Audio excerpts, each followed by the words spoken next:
Hey everybody, this is Mark Ansley. I am in your class and I'm going to be doing a quick presentation on the medical model versus social model. This is just one of the slides that's in here. I found a really good presentation on Prezi, which I'm going to link the source. That way the person that came up with the presentation is properly accredited. They also have their references within this presentation, which you can see on the screen right now. And I'm going to start it. We're going to kind of go through it real quick. Let's do, I think 10 seconds.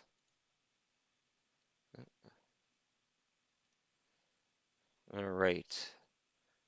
This looks like it may have been a class a class presentation as well. Let me go skip to the first one real quick. Maybe if I do 4-second delay and then go to the first one. So this is the start of their presentation. They're talking about just what they're going to look at, the medical model, social model, some of the underlying themes. Um,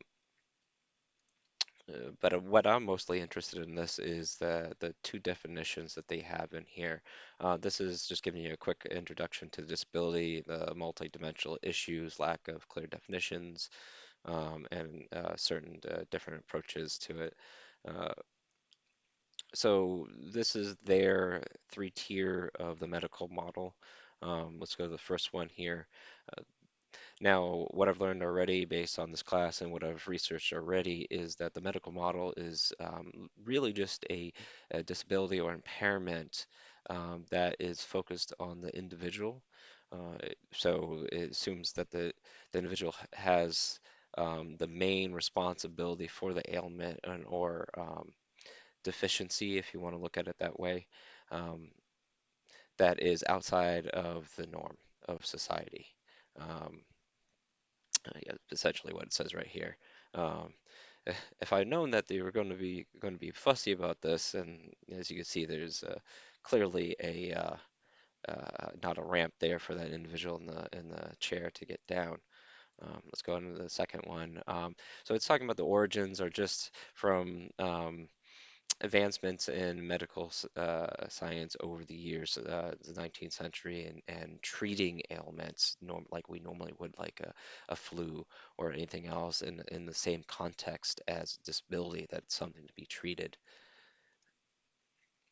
Um, Criticisms, as we've already discussed, and in the readings that we've had, like Train Gosari and the professor's lecture notes, is that it isolates the individual. The burdens on them and their family, that there's a difference between the normal and the rest of society. There's a stigma, there's obviously mental health issues that is part of this criticism. Let's go ahead to this little video that they put in here to kind of give you a perspective of what that means.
So as you can see, it focuses on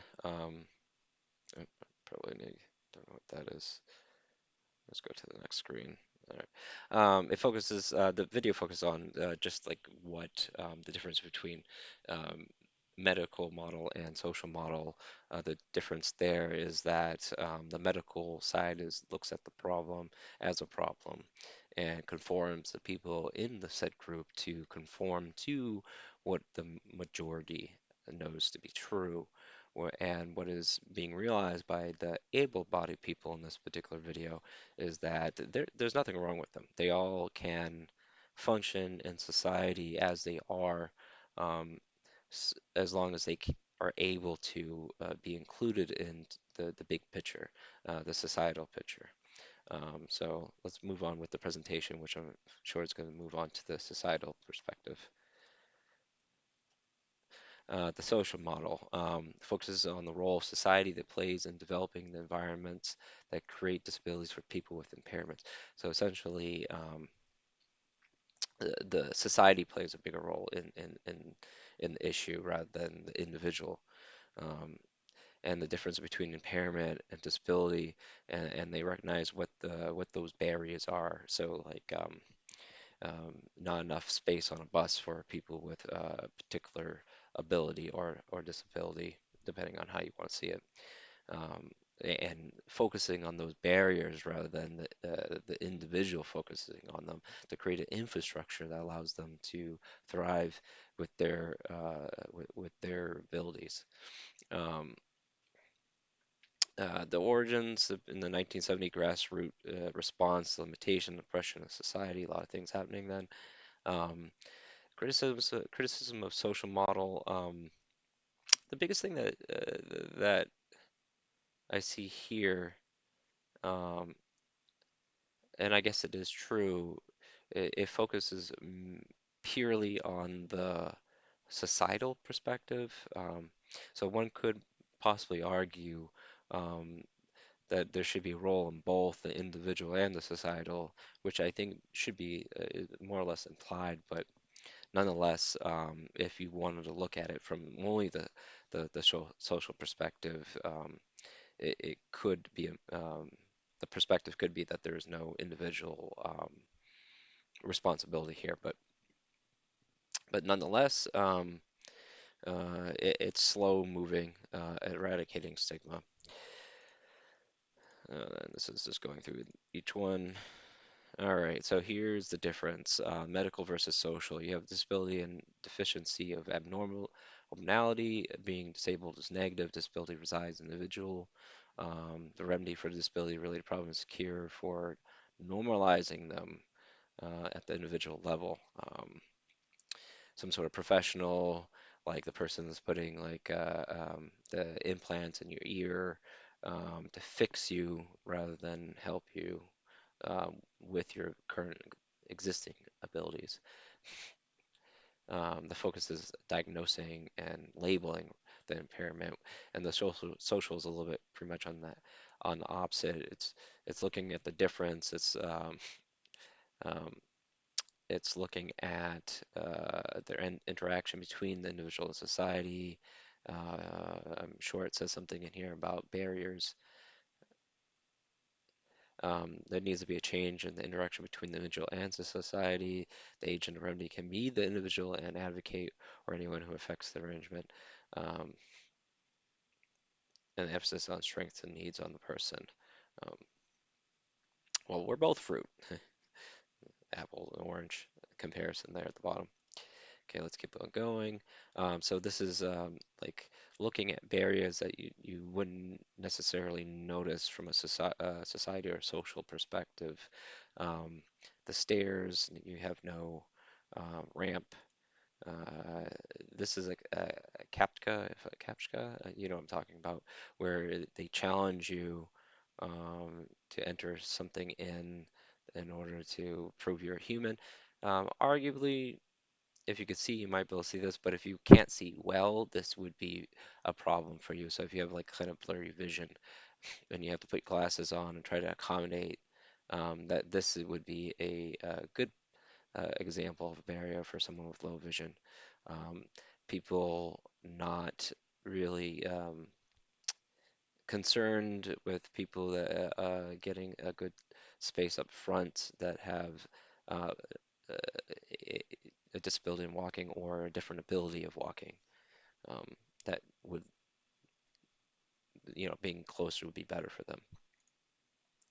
Um, I'm assuming this one is because it doesn't look like it has steps at all. I could be wrong. I'm not 100% sure on this one. Or no handicap spot, maybe. I don't know. Keep on going. Yeah, I don't know why it's doing it again.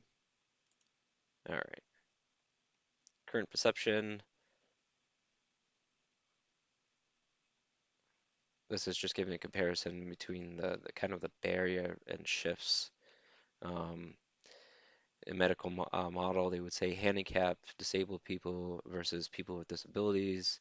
I'm not going to read some of these because they're not so nice, but you can see there's a difference here um, on how one with a medical model perspective would be kind of blaming the individual, whereas the social model is wording it as in a just a description, not necessarily a blame.